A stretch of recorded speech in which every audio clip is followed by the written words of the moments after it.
இந்த சிங்கிள் கிட்டாக இருக்கிற சில்ட்ரன் இருக்காங்க இல்லையா, அவங்க வளரும் போதே நீங்கள் பார்த்தீங்கன்னா அந்த அடமென்ஸுன்றது ரொம்ப ஹையில் இருக்கும். அது வந்து அந்த பேரண்ட்டுக்கே தெரியாது, வெளியில் இருக்கவங்களுக்கு தான் தெரியும் இந்த கிட் வந்து இவ்வளோ அடமென்ட் இருக்குது, அந்த ரூட்னஸ் இருக்குது, அவங்க பேரண்ட்ஸ்க்கே தெரியாது.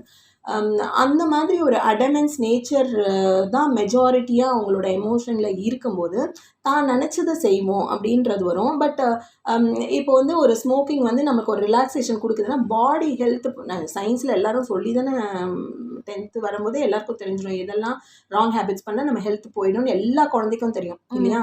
ஆனாலும் எனக்கு இது ப்ளஷர் கொடுக்குது, நான் இந்த கம்பெனி கொடுத்தா தான் அவன் எனக்கு ஃப்ரெண்ட் ஆவான், அவன் என்னோட இது பண்ணுவான்.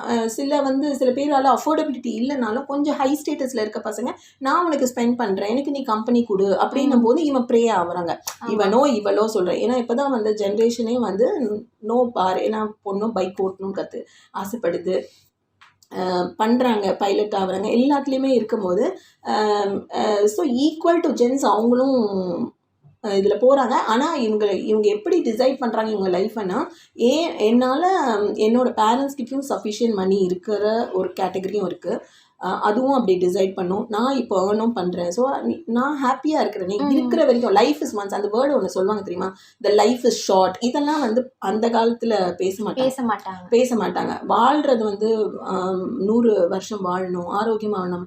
இப்போ என்னன்னா life is short, life is for once, so enjoy it. இந்த மாதிரியான வேர்ட்ஸ் வந்து எங்கேருந்து இறக்கப்பட்டிருக்கு, நாட் ஃப்ரம் இந்தியா, வெளியிலேருந்து இறக்கப்பட்டிருக்கு.